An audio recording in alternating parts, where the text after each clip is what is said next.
Year Zero is a book that I think has a very dark side as well as a brighter side. And I've tried to give a balance of both.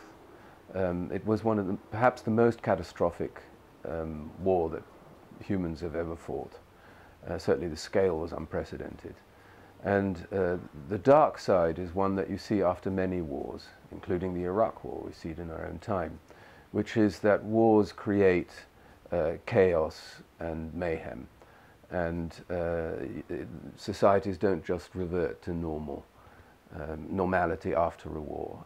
Millions of people get displaced, economies are destroyed, feelings of revenge are omnipresent, and so on. So to get a certain kind of order back into society is always a very difficult and painful process after any war, and this was particularly true after World War II. So I paid a lot of attention to such, I'm afraid, basic human impulses as revenge.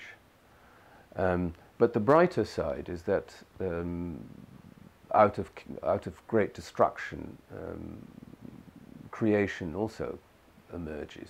And people were very keen to build a better world with more equality, more freedom, and so on. So all that, the cruelty and the horror of the war also gave the impulse to the best aspects of human nature. So you see a bit of both, and it shaped the world that people of my generation, I was born 6 years after the war, grew up in.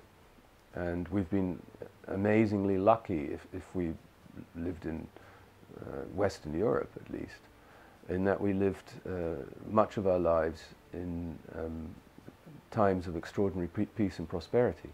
That may be coming to an end, and so the book ends on a rather minor note, I think.